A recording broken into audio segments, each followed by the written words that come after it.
Probably one of the best ways to answer this question is to ask some experienced colleagues, have some discussions with them, these people in the area of electromagnetics.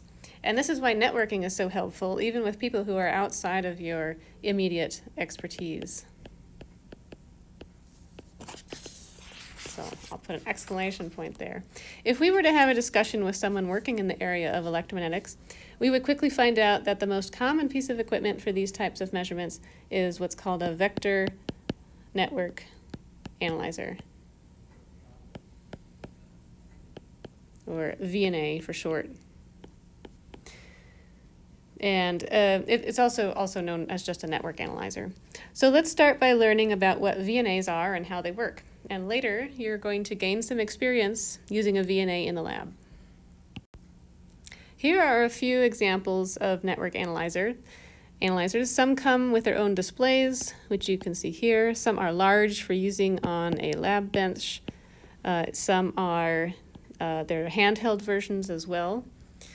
And very generally, a network analyzer is a measurement device that has one or more ports. You can see some ports here, 1, 2, 3, 4.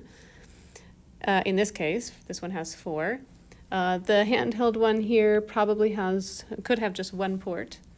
And so let's consider a VNA with 2 ports. We're going to call this port 1 and port 2. That's what we'll be using in the lab, and it's sufficient for our needs. So the VNA with the certain number of ports, these ports are used to analyze a device under test, or a DUT, device under test. That's what we want to study. And so this would have a port connected to one part of the DUT, and this port 2 from the VNA would be connected to another part of the DUT. So in our case, the DUT might be the transmission line. It might be a transmission line connected between port 1 and port 2. Or it could also be a transmission line with a load. In this case, this would only be connected to port 1.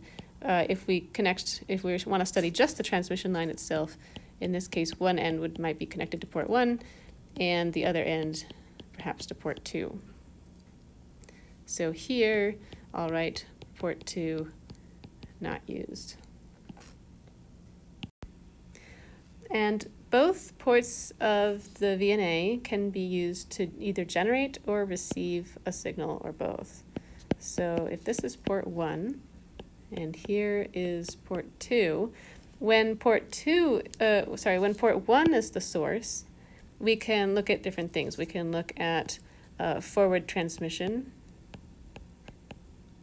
through the device. And we can also look at forward reflection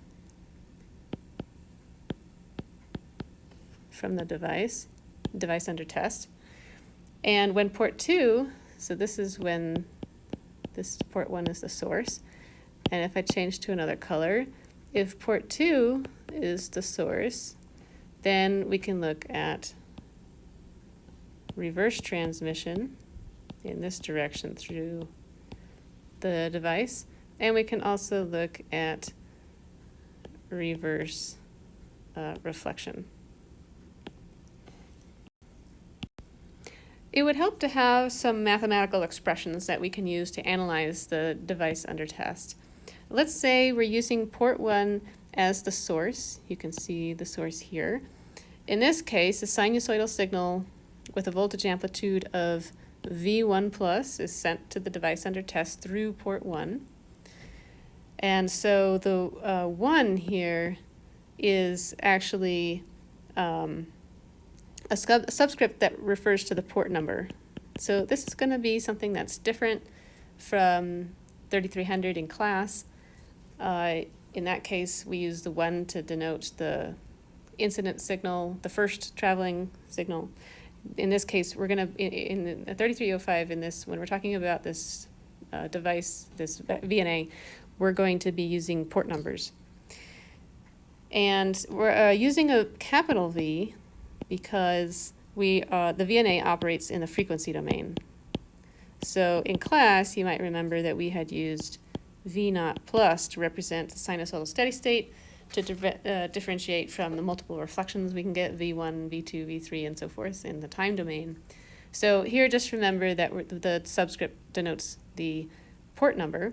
And so since we're in the frequency domain, V1 plus is equal to all of the positive traveling waves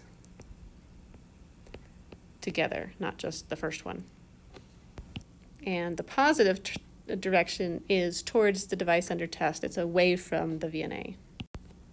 So here I'm going to write